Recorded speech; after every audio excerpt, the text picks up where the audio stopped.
Então, agora iniciaremos, então, falando um pouquinho sobre mastigação, algo tão importante que todos os palestrantes dessa noite, de alguma maneira, direto ou indiretamente, falaram também sobre a mastigação.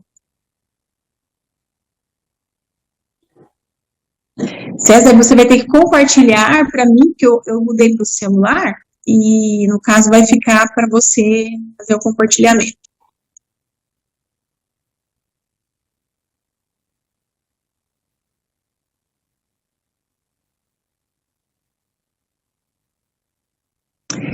E qual é o impacto, então, da mastigação no desenvolvimento facial e no estímulo neurocerebral? Sim, porque mastigar é bem mais do que nutrir-se. E isso nós vamos conferir hoje, juntos.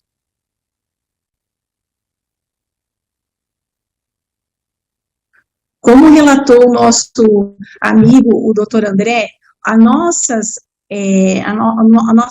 alimentação ancestral pode contar muito sobre a nossa evolução.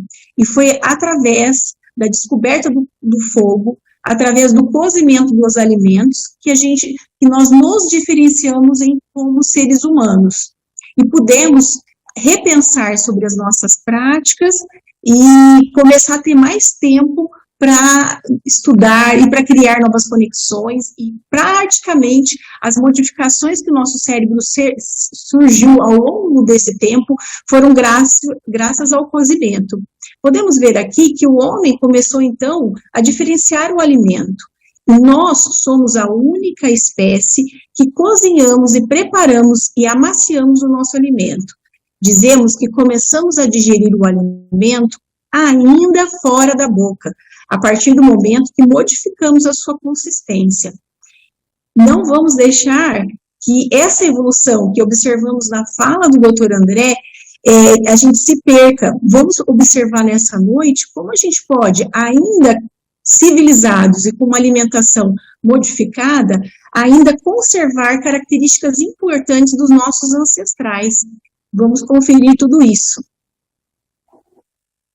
O gorila, que é o próximo slide, é um animal que gasta em média 8 horas mastigando o alimento in natura. Ele vive para comer, come para viver. Nós dispomos de no máximo 3 horas do nosso dia acordado para poder usar no cozimento, na cocção do alimento. E por isso nos diferenciamos. Se hoje estamos aqui num congresso, conversando sobre saúde, compartilhando conhecimento, é porque, de alguma maneira, houve uma evolução e foi através do fogo e da descoberta de como preparar os alimentos.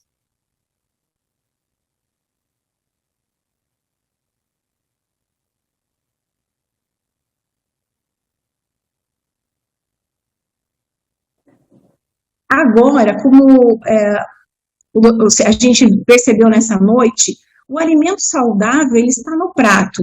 Quando ele tem uma transformação através da ação salivar e já entrou na boca, ele se modificou, ele virou um nutrimento, um nutromedicamento, e ele já vai servir para o nosso corpo para fazer uma nutrição celular.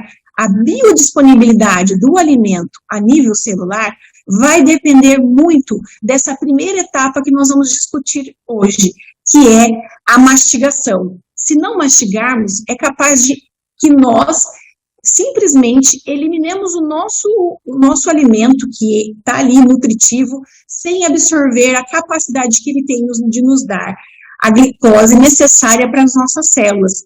Por isso, a primeira etapa da digestão é fundamental para que a gente possa aproveitar toda essa energia que tem por trás dos alimentos. Pode clicar. E aí a gente vai vendo que o alimento tem por trás dele os nutrimentos e os nutromedicamentos. Eles nos fornecem energia, nos fornecem tudo que nós precisamos para o nosso corpo. Como diziam, né, que seja o teu alimento, Hipócrates falava, né, o seu medicamento, e o seu medicamento seja o seu alimento. Então, nós temos aí nessa diversidade dos alimentos a fonte do que nós precisamos para estarmos nutridos com uma boa mastigação.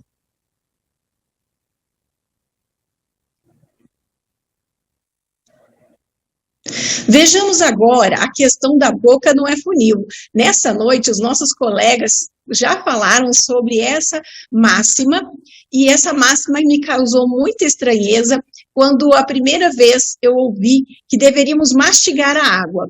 De uma certa maneira, comecei a pensar, mas que história é essa? Se a água é líquida, eu tenho que engolir.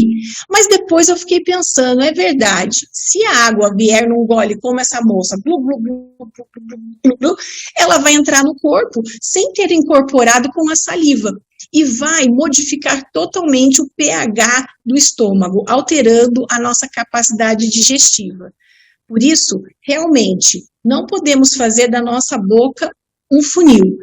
As trocas que vão acontecendo ainda dentro da boca vão fazer uma diferença e vão traduzir em mais saúde para nós. Precisamos mastigar, inclusive mastigar a água com calma e com paciência, porque na pressa perdemos saúde. Deixa eu passar.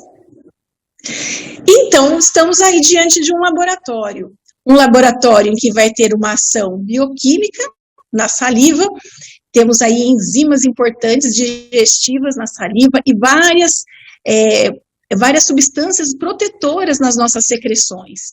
Então, o nosso corpo, ele é maravilhoso, foi uma graça de Deus a gente ter esse laboratório perfeito, apenas precisamos prestar atenção como ele funciona para a gente perceber que a mastigação é a parte mais importante para a gente ter uma boa digestão.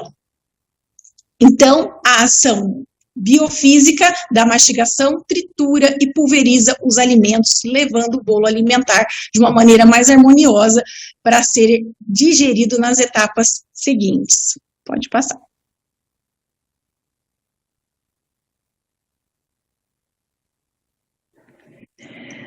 E agora, vamos observar aí uma menina que tem apenas 5 anos e que, como a gente percebeu, as pessoas foram feitas para maxilares e dentes proporcionais à sua arcada. E o que aconteceu? Para essa menina ter um dente de leite, na arcada de leite, um apinhamento, um dente junto, tão juntinho, e uma boca tão apertada. Precisamos pensar que a função faz a forma. Se eu engulo da maneira errada, os meus músculos vão modelar esse arco. Então, essa menina tem uma força na bochecha muito grande. Pode observar que covinhas tão bonitinhas que ela tem. Mas isso lhe rende uma situação não muito favorável. Ela tem um espaço pequeno para a língua, dificuldade respiratória, seletividade alimentar. Praticamente come alimentos que são sólidos fundíveis. Ela não precisa mastigar, é só macerar com a língua e pronto. O macarrão já foi digerido, já foi engolido. Pode comer uma batatinha, pode comer um pão, e nada desses alimentos industrializados precisam ser mastigados. Isso traz uma pobreza muito grande de desenvolvimento facial. Diante dessa problemática, vamos então observar o que a mastigação pode fazer por nós. Deixa eu passar. Temos aí 3 reflexos importantíssimos que nós nascemos com ele. O ato de deglutir, sugar e respirar. Ainda na barriga da mãe, somos capazes de deglutir e sugar. Respirar, fazemos logo que nascemos. Agora, a ginástica da ordenha da amamentação garante à criança o crescimento do seu queixinho ao nascimento. Vejam que maravilha essa posição que a doutora Janete falou, que é a posição ortostática, em pé. Trabalha todos os músculos que futuramente exercerão a sua função mastigatória. A gente tem na natureza a sabedoria de como a gente prepara as coisas para o tempo certo e para a hora certa. Eu não posso exigir que um bebê de 6 meses saia correndo e andando, mas eu posso estimular as funções corretas para preparar essa musculatura e essas funções neurológicas para que ele aconteça de uma maneira gradual. Pensando numa criança que tem a função motora, a gente vai ver a criança primeiro rolando, depois se espreguiçando no chão, fazendo como se fosse um gatinho, e depois ela vai passar, então, a conseguir andar. E assim acontece com o ato motor de mastigar. Pode passar. Pode passar. A mastigação é um ato involuntário que a gente tem que tomar consciência, respirar um pouquinho para a gente poder começar a fazer a mastigação correta e tornar esse ato um ato voluntário e consciente. Temos na boca, então, como no próximo slide, os sensores táteis que vão guiar o ato motor. A gente diz que o motor guia, vamos dizer assim, o sensitivo guia o motor. E por isso a nossa boca é extremamente inervada e ela precisa receber estímulos sensoriais e táteis dentro de uma janela de oportunidade para que a gente comece a dessensibilizar a cavidade oral. Os nossos bebês precisam ter estímulos sensoriais positivos, e para isso existe uma janela de oportunidade. Essa janela ocorre de 8 a 10 meses, esse é o tempo que o bebê começa a fazer um estímulo maior para tentar começar a fazer os primeiros esboços de uma mastigação. E essa conexão mão-boca vai fazendo a sensibilização da percepção dos estímulos sensoriais positivos. Vai fazer toda a diferença para futuramente a criança aceitar as texturas e aceitar o que ela precisa para fazer uma boa refeição. Pode passar. A língua tem sensores táteis, que são as papilas gustativas. Nela a gente encontra, então, sensores para a gente sentir todo o paladar e utilizar dessas memórias sensoriais para nos facilitar também no processo de mastigação, deglutição, tudo vai ter uma conexão para que a gente possa aproveitar melhor os alimentos ainda na boca, de uma maneira que gere prazer. E podemos explorar, então, com as crianças, esse gosto, os diversos paladares que existem e nas diversas maneiras da gente aproveitar o alimento. Não é porque um alimento é azedo que ele é classificado como ruim. E isso vem de uma cultura e nós precisamos pensar nessa cultura. Por que o azedo é ruim? Não é isso, né? Por que o doce que é bom? Então, temos que explorar essas várias nuances desse processo que vai acontecendo na boca.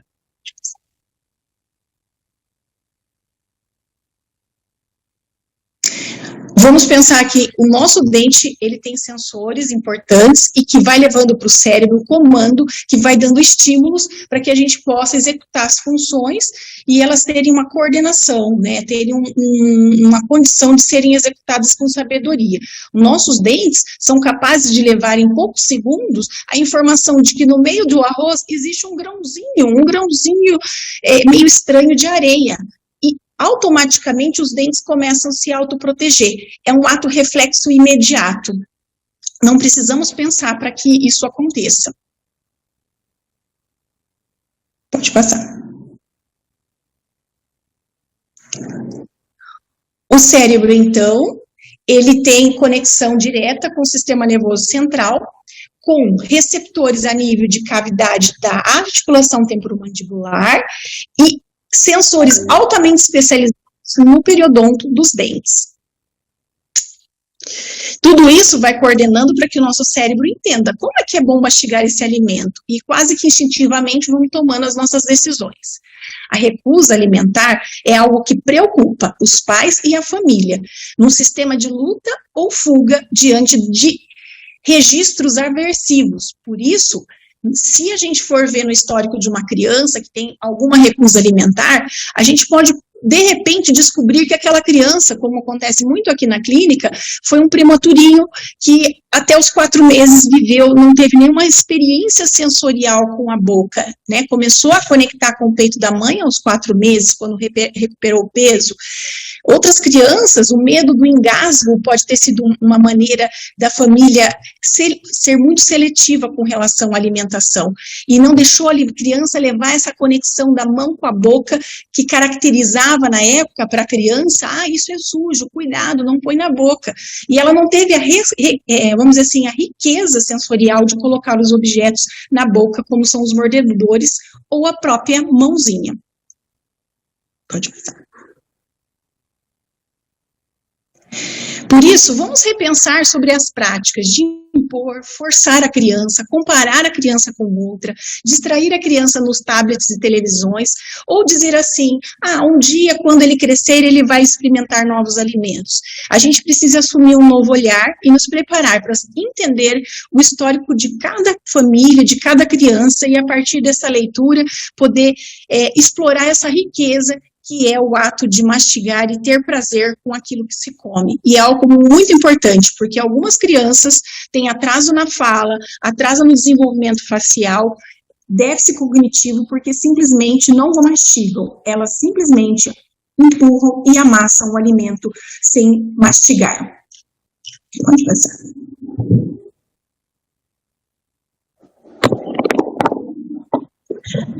Agora nós temos aí a imagem riquíssima do método BLW, um método que vem abrindo novos horizontes para as crianças serem promotoras e guias do seu próprio movimento.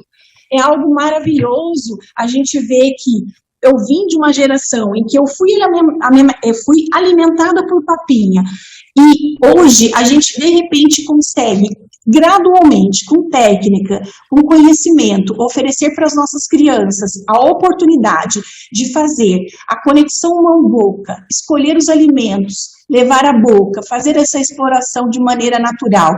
Existem alguns mecanismos importantes nessa imagem. Veja uma criança sendo alimentada num bandejão. Ela pega o alimento, ela explora, ela coloca na boca.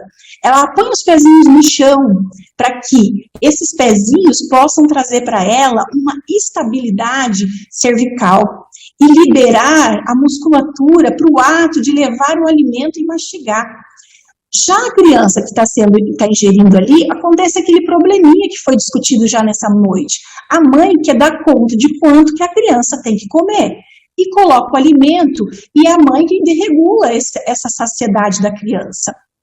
Então, existem métodos mistos, existem o método BLW, e cada prática tem a sua ciência. A criança que está sendo alimentada com as papas precisa também pegar essa linguinha, levar a linguinha à frente para buscar o alimento. E a boca não pode funcionar como um funil.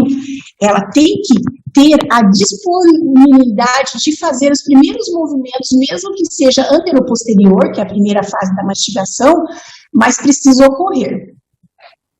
Pode passar, próximo. E agora, se oferecemos alimento sólido para as nossas crianças, dificilmente elas vão conseguir engolir sem mastigar, sem cortar o alimento, sem morder esse alimento. Nós precisamos entender que só se aprende a mastigar mastigando. E nós somos os primeiros exemplos das nossas crianças.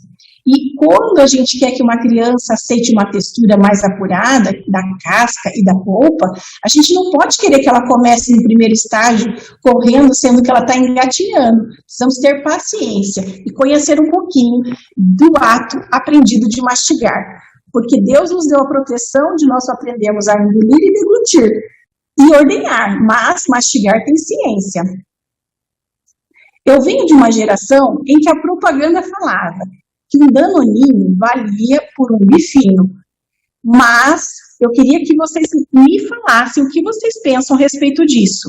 Quando é que a condição nutricional ou os estímulos que a criança vai fazer pode ter uma qualidade igual? O quanto essa criança que está mastigando essa carne tem trabalho de rasgar, de tentar macerar, de pegar uma fatia, sorver um pouquinho da água da carne para levar um pouco de nutriente para a boca. Já o danoninho vem na boca, engole, deglute. E nós desenvolvemos a face a partir dos estímulos que recebemos.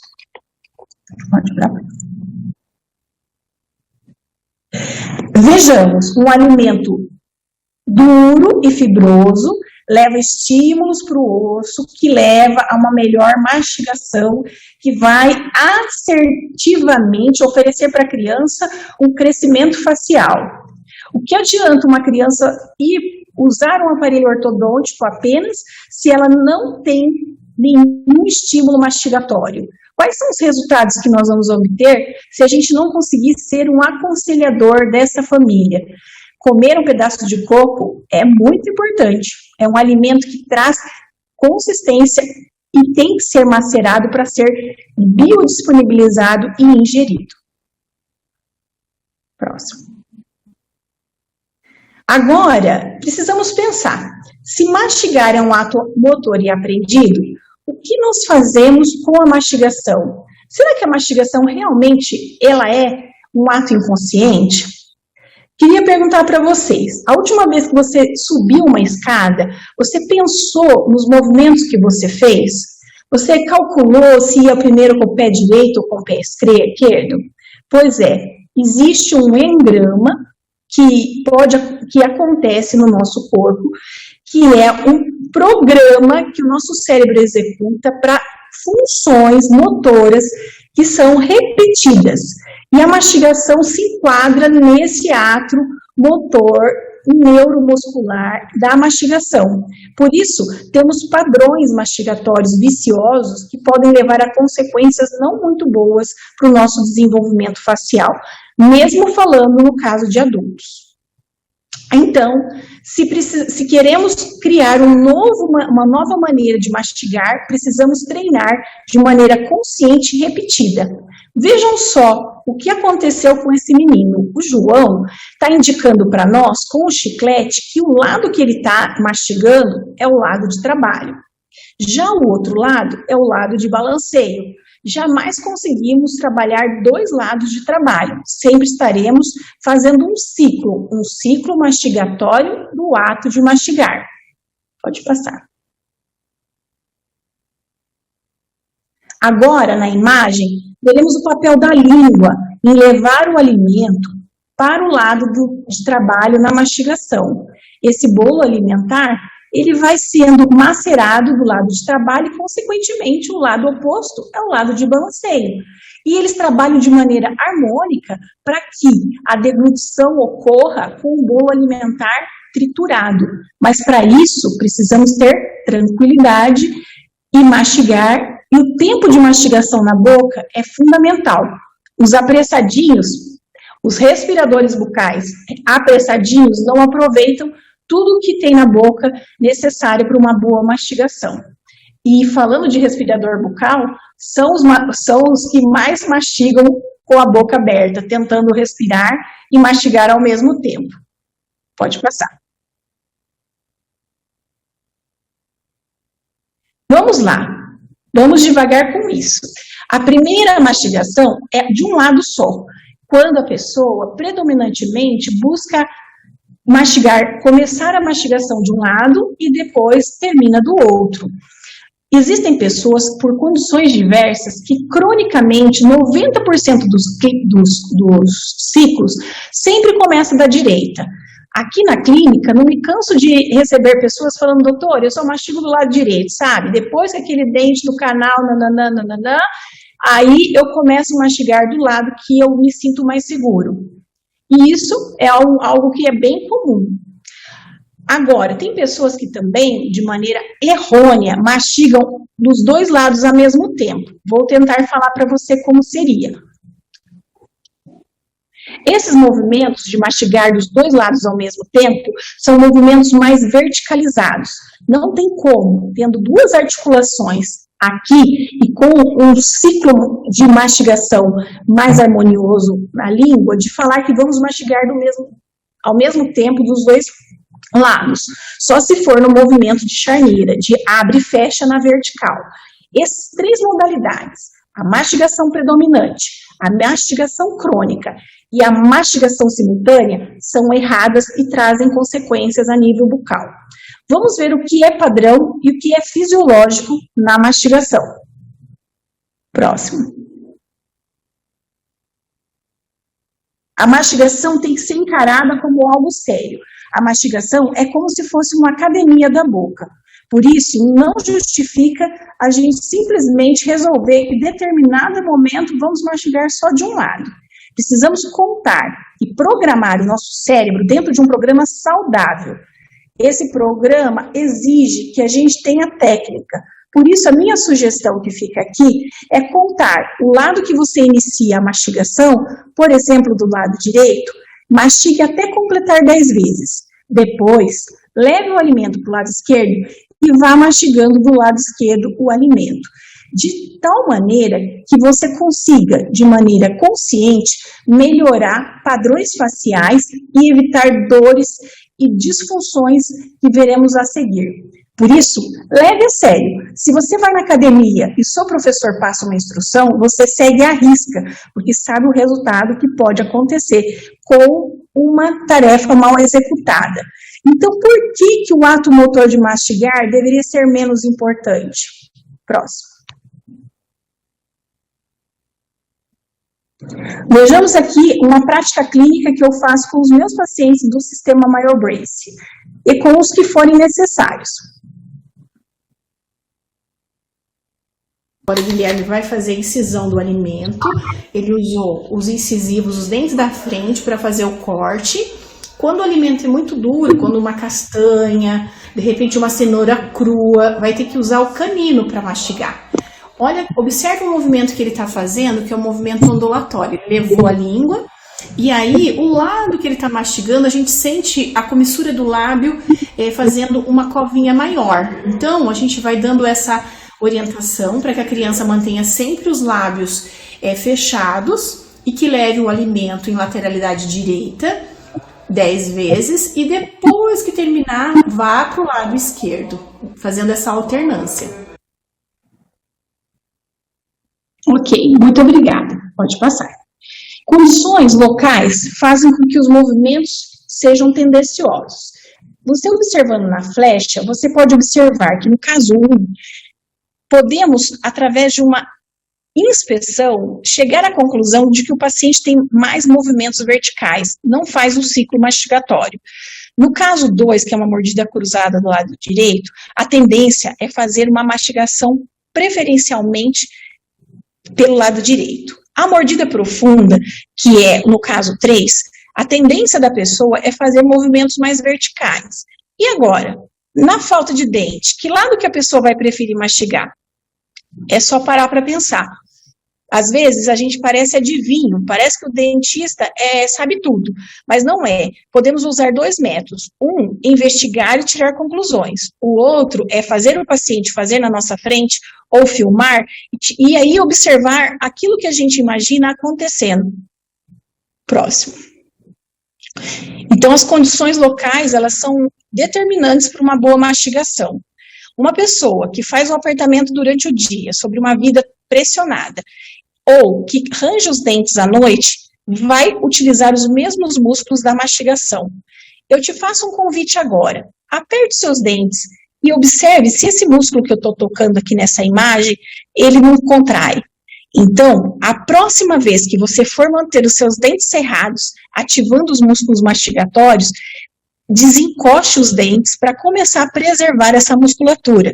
Porque não tem como sentar no chão e falar, agora eu vou descansar. A gente precisa dos mesmos músculos para mastigar.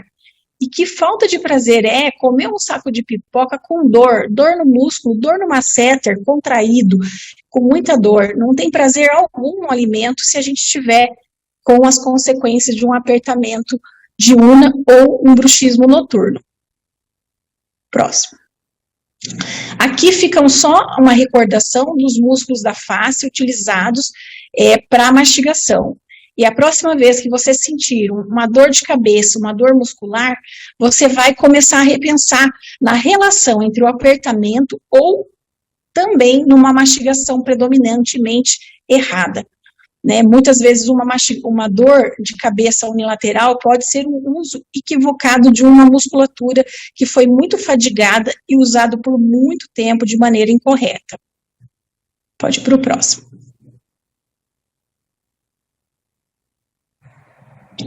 Então, a consequência de usar a mastigação unilateral faz com que a gente tenha uma musculatura mal trabalhada do lado de balanceio e hipertrofiada e super trabalhada do lado de trabalho.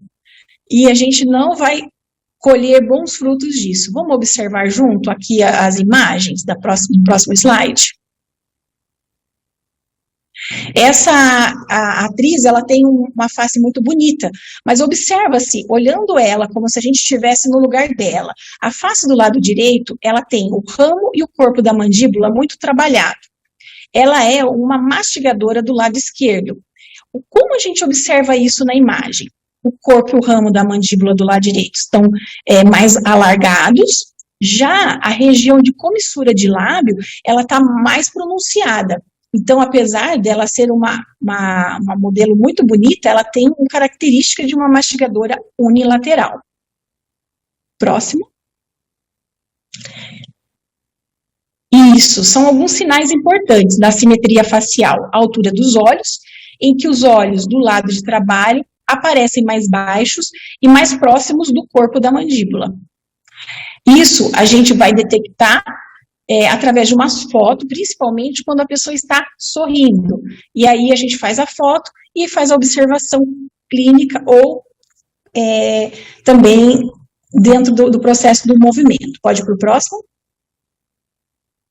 Então, mastigar unilateralmente traz consequências. Observe no sorriso dela, o lado esquerdo, que é o lado de trabalho, predominantemente, né, o que está mais hipertrofiado, tem um lábio mais fino e, automaticamente, a maçã do rosto mais alta, porque está mais trabalhado, mais trabalhada aquela musculatura. E as alterações não param por aí. A mastigação unilateral vai trazer consequências para o corpo todo. Vamos para o próximo. A gente percebe que a mastigação unilateral vai fazer com que exista uma predominância de um encurtamento. Como a gente tem a tendência de querer fazer a nossa visão ficar na região do horizonte, né, bipupilar no horizonte, a gente vai fazendo compensações musculares para poder fazer esse alinhamento dessa visão. E como o lado de trabalho é sempre muito mais hipertrofiado, há um aumento desse mesmo lado e a postura fica desigual. Observem que nessa imagem, o lado que a pessoa mastiga mais teve consequências posturais do lado direito da pessoa, não do nosso lado direito, deixando o ombro mais para cima e a situação dessa imagem do lado direito é um quadro de escoliose. Podemos passar. Chegamos, então, na situação da região do hipocampo. A mastigação, além de ter a parte nutricional associada, favorecer uma boa postura, uma boa assimetria facial, um bom aproveitamento, também esconde um segredo muito importante. A região do cérebro, do hipocampo, é ativada toda vez que mastigamos. Essa região cerebral é capaz de formular novos conhecimentos e novos aprendizados e está ligado com a cognição.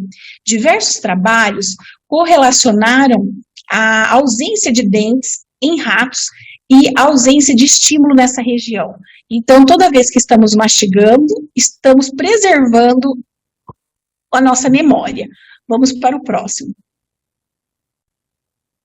Vejamos, não importa se eu estou falando de um idoso ou de uma criança, todos nós queremos ter uma memória em dia.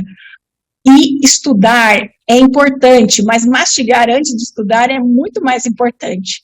Tem vezes que eu fico me pensando, por que será que os vestibulandos gostam tanto de pegar uns chicletes e sair mascando? Os trabalhos têm demonstrado que realmente a memória ela é ativada no momento que a gente começa a mastigar. Ninguém aqui está estimulando a mastigação de chicletes, mas uma criança precisa ter uma boa mastigação, nada de ir com uma mamadeira para a escola, que o processo vai ficando mais lento. Brincadeiras à parte, a região do cérebro ele vai sofrendo uma maior vascularização e a possibilidade de haver uma neurogênese na região do hipocampo, justamente pelas ativações da mastigação. Eu acredito que a preservação da nossa memória com a idade é algo que todos nós desejamos. Desejamos chegar na velhice podendo fazer igual esses dois senhores, curtir uma internet e falar no WhatsApp, brincar, pesquisar algo no YouTube. Para isso precisamos mastigar bem. Então, vamos levar a sério essa função tão importante. Pode passar. Aqui nós estamos destacando só que, assim como a gente vai na academia, existem algumas estratégias importantes para treinar, para o treinamento mastigatório, existe também um dispositivo que simula uma mastigação fibrosa e seca. Nada substitui o alimento. O alimento, eu acho que é muito mais interessante comer uma castanha, comer uma amêndoa, do que simplesmente fazer um exercício com hiperboloide.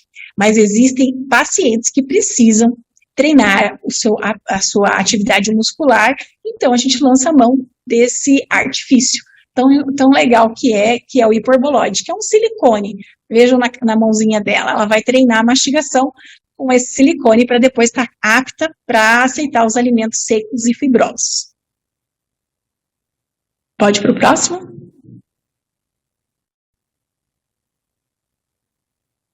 Aqui nós estamos numa vivência de um projeto meu com a Daniela, nutricionista, que ocorreu, chama O Caminho dos Alimentos. Nós não temos Instagram, a gente só tem o Facebook, mas foram diversas vezes que nós fizemos esse projeto para levar as crianças até uma chácara, terem a vivência de pegar o alimento ainda na horta e poder perceber que a banana a gente usa determinados dentes, um pedaço de cenoura a gente usa outros. E quando a gente foi preparar um suco sem açúcar de abacaxi com hortelã, e as crianças mesmo prepararam o suco, observaram que o açúcar não se fazia necessário naquela oportunidade. E essas experiências positivas vão construindo na cabecinha das crianças a possibilidade de ter prazer no alimento e descobrir de onde eles vêm. Porque o alimento não vem do supermercado nem do pacotinho, ele tem origem da terra. Como ele indo um pé de abacaxi, quando a gente vê que ele está ali, bonito, in natura, para ser pego. Então, a gente quis proporcionar às crianças, dentro desse projeto, essas iniciativas e criar riqueza nessa exploração. Pode ir para o próximo.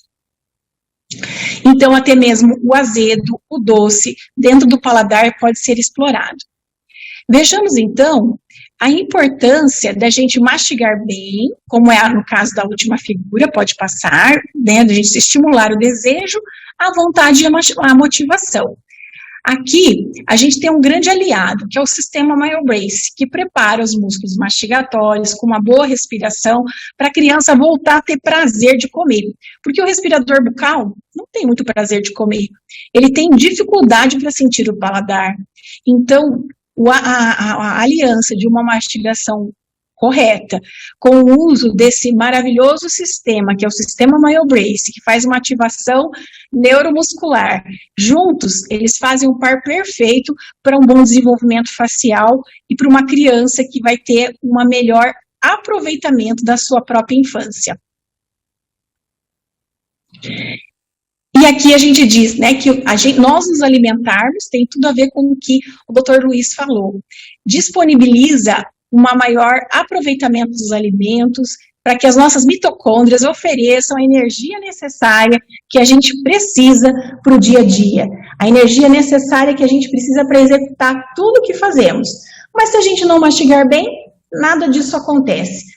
Simplesmente, a nossa boca passa a ser um funil, que entra o alimento e sai sem ter a biodisponibilidade. Agradeço a todos a oportunidade de hoje compartilharmos um pouco do nosso conhecimento. Quero agradecer, peço desculpas aí a minha câmera, porque eu ia fazer no computador, mas é com o coração alegre e feliz que termino essa noite falando algo que amo muito, que é essa odontologia, a odontologia do século XXI. Gratidão, César, a toda essa oportunidade da gente estar repensando um pouco sobre como ter mais saúde. Gratidão, doutora Karen, nós que agradecemos pela excelente palestra, aprendemos muito, com certeza, tivemos muito proveito, estamos observando onde estamos falhando, né, como pacientes, assim, então foi muito bom mesmo. Muito obrigado pelas informações.